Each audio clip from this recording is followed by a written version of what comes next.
Welcome to the Stronger with Age podcast, because aging is just the beginning. Yeah. And today, we're going really deep on something. Yeah. It's just so fundamental Yeah.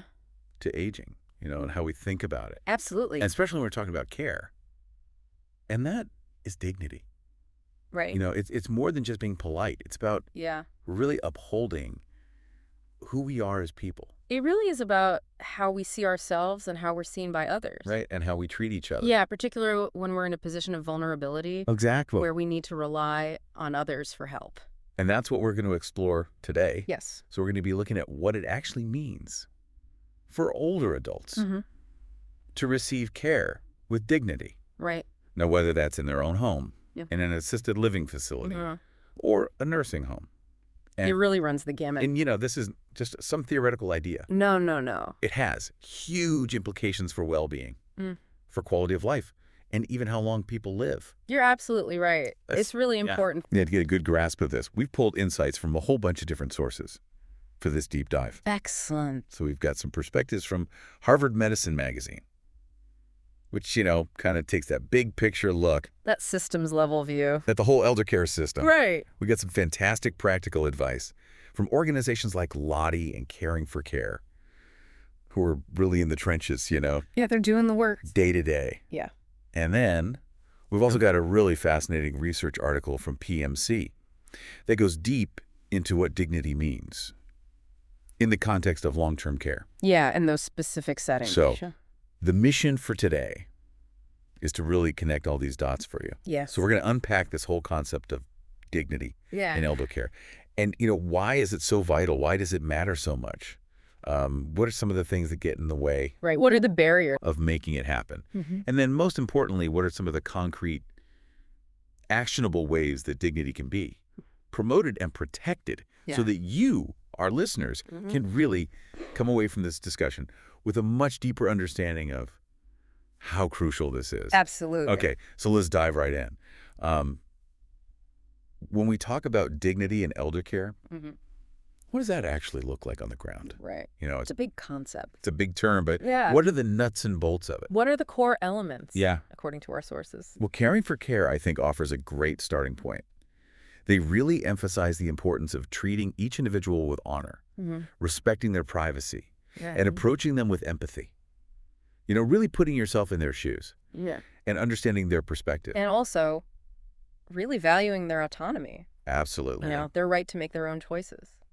Their lives. Even if those choices might seem small to us, they're still significant to that individual. And it strikes me that it's really about seeing that whole person, with all their history, all their preferences, and not just focusing on their current care needs. You're not just a patient. You're a person with a life story. Exactly. With hopes and dreams and experiences. And the importance of dignified senior care really reinforces that point. They say that dignity fundamentally means respecting that person's inherent worth as a human being. As a human being, regardless of age or health status. Yeah, regardless of age or, any health challenges they might be facing. They also break it down into 3 key areas. Okay. So it's respect, autonomy, that ability to make choices for yourself. Right to self-determination. And then preserving their identity. Yeah. And their sense of self-worth. Their individuality. Yeah. So it's about acknowledging who they are as a person, not just what their care plan says. Exactly. Not just reducing them to a set of needs or a list of tasks. Now, Lottie brings in a really crucial aspect to this whole picture, and that's supporting their independence wherever possible. And always respecting their need for privacy. Even something that might seem small to us. Right. Like knocking before entering someone's room can make a huge difference. Oh, absolutely. It's a simple act, but it speaks volumes. It really does. About respect and recognizing their personal space. Yeah. And their autonomy. And the research from PMC adds another really important dimension to how we think about dignity. Okay. They define it as the individual's own perception of being treated as essential and valuable. That's interesting. So it's not just about the actions themselves, but about how those actions make the person feel. It's about their subjective experience. Exactly. How they're being treated. Right.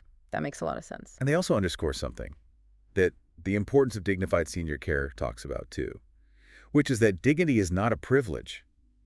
It's a fundamental human right. Absolutely.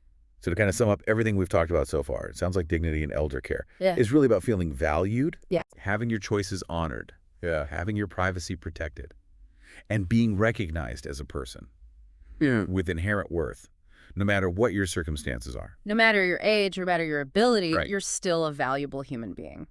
Okay, so that gives us a really good foundation. A solid framework to build on. So now let's dig into why this matters so much. Okay. What are the stakes here? What are the real-world consequences? Yeah, when it comes to dignity in elder care? Well, the importance of dignified senior care makes a really powerful statement. They say that a lack of guaranteed dignity can actually contribute to depression and, shockingly, even accelerate death. Wow.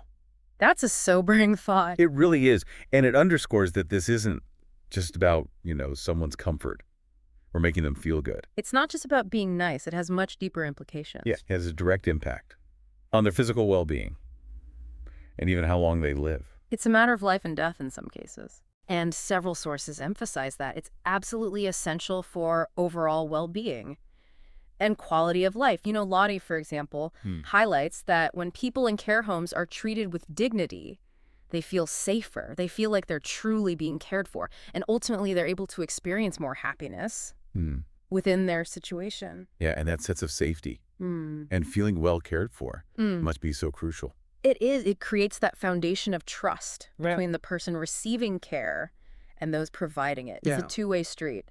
Yeah. And the importance of dignity in elderly care specifically mentions that. It fosters that environment of trust and mutual respect, which is so essential. And the additional text we've looked at points out that promoting dignity actually boosts emotional well-being. It reduces those feelings of vulnerability and isolation. Which can be so common, especially in later life. And helps foster self-respect. Which is so important for everyone, regardless of age or circumstance. So all of this together really leads to a higher quality of life. So it's clear that dignity isn't just about, being nice or polite. It's fundamental to their health. It's foundational. To their well-being. And their happiness. And their whole experience of aging, especially when they're relying on others for some of their most basic needs. Exactly when you're in a position of vulnerability. Okay, so we have a good sense of what dignity means and why it's so important. So now let's turn to some of the challenges that can make it difficult. To uphold dignity in elder care settings. The real-world obstacles. Yeah, what are some of the key obstacles that our sources point to? Well, a couple of things really stand out. Both the additional text we have and the PMC research article really emphasize the role of organizational culture. The overall environment of a care facility doesn't prioritize person-centered care. It makes it much harder for individual caregivers to really act in a way that upholds dignity. Right. It's like the system itself is working against them. Exactly. The system can create barriers. And then on top of that, you have the pressures of time constraints, heavy workloads, and burnout among care staff. It's a demanding job. It is incredibly demanding, both physically and emotionally. And when people are stretched so thin, it can be really hard to provide the kind of individualized, respectful care that dignity really requires. You're absolutely right. And the PMC article goes deeper into this by talking about how a purely task-oriented approach to care can lead to depersonalization. Yeah. Where the focus is just on getting things done, checking off boxes, and not on the person. Right. Becomes about efficiency and not about the individual. Exactly. And that can really diminish someone's sense of worth. It's like the person becomes a set of tasks instead of a human being. Rather than a unique individual with their own story and feelings. And they also talk about rigid or inflexible routines that don't allow residents to have their own preferences or express their desires. Right. That must be incredibly frustrating. It is, to have your whole day dictated to you without any say in the matter. And it can really erode their sense of autonomy and self-worth. Exactly. PMC also brings up this really interesting concept of what they call malignant social psychology that can get embedded in care practices. So this is about those subtle ways that we interact with people that can undermine their dignity without us even realizing it. It was not intentional, but it can be really harmful. So can you give me an example? Sure, like consistently making assumptions about what someone wants or needs, without asking them directly or Wow. speaking for them, instead of letting them speak for themselves. It's those little things that we don't even think about, but they add up. They do. And they can have a real impact. And PMC also talks about stigmatization and labeling, Yes. which can be a huge problem, especially for residents living with dementia, where they're treated more as a diagnosis than as a person. Right. And that can really dehumanize them. Right. And make them feel like they're not seen as individuals. And I can see how using ageist language or diminutives can be incredibly disrespectful. Yeah. It's like you're infantilizing someone who has lived a long and rich life. Exactly. You're reducing them to a stereotype. Right, instead of recognizing their individuality. And that takes away their power and their sense of self. Absolutely. And Harvard Medicine Magazine brings in some really important systemic issues, like how underpaid certified nursing assistants and orderlies are. Right. And how that can impact the quality of care. Right. Because if someone is struggling to make ends meet and they're working multiple jobs, they're exhausted. And they can't possibly provide the best care. It's a recipe for burnout and for compromised care. And they also talk about the larger issue of systemic underinvestment, the lack of a really comprehensive and well-funded system for caring for older adults. It often feels like it's not a priority in our society. It's not given the attention or resources it deserves. And they connect that to ageism in society. If we don't value older adults as a group, we're not going to put resources towards their care. That makes sense. So it's really this complex interplay of individual interactions, organizational practices, and societal attitudes. It's a multifaceted challenge. So with all these potential pitfalls, what does good practice actually look like? What can we do to get this right? Lottie mentions the Social Care Institute for Excellence and their 8 factors of dignity in care. Oh, that's a really helpful framework for thinking about how to promote dignity. Yeah. Can you walk us through those? Sure. So the first one is choice and control, which is all about allowing residents to make decisions about their daily lives. Things like what they wear, what they eat, how they spend their time. It's giving them back that sense of autonomy. Exactly. Even small choices can make a big difference. Yeah. The second factor is communication. So that's about listening respectfully to residents, involving them in decisions about their care, and making sure they understand what's happening. Right. So it's not just a one-way street of information. That's dialogue. It's a partnership. And then there's food and nutritional care, which goes beyond just providing food. It's about offering choices, making sure they're comfortable at meal times, and respecting their dietary needs. And preferences. Yeah, food is such a central part of life. It is. It's not just about sustenance. It's about pleasure. It's about social connection. Right. It's about culture. Yeah. The fourth factor is pain management, which is about being proactive in detecting signs of pain and responding effectively to alleviate it. Living with untreated pain can really erode someone's dignity. It can, and their quality of life. And then there's personal hygiene, which is a really sensitive area. Yes. And it's about providing care with consent, with respect, and with a focus on preserving their dignity. It requires a lot of trust. Yeah. And sensitivity. Absolutely. The 6th factor is practical assistance. So that's about helping residents with those smaller tasks to encourage their independence. So rather than just doing everything for them, you're supporting them to do what they can for themselves. Which can be so empowering for people. And then there's privacy, which we've talked about. But it's really about respecting their personal space, their boundaries, and their belongings. Always knocking before you enter. Asking permission. Those little things make a huge difference. And finally, social inclusion, which is about making sure that residents don't feel isolated and that they have opportunities for social interaction. But also respecting their need for solitude if that's what they prefer. Right. Not everyone's a social butterfly. And that's okay. Exactly. So those 8 factors give us a really good roadmap. Practical framework. For caregivers to think about how to promote dignity on a day-to-day basis. Now, beyond that framework, what are some other concrete examples and strategies that can be implemented? Well, Caring for Care actually offers a really helpful list of 12 practical ways to promote dignity and respect. Okay. Many of these overlap with the 8 factors, but they provide some more specific actions. So, for example, consistently respecting personal space, like we talked about, always knocking before entering someone's room, waiting for permission to come in. It's such a simple thing.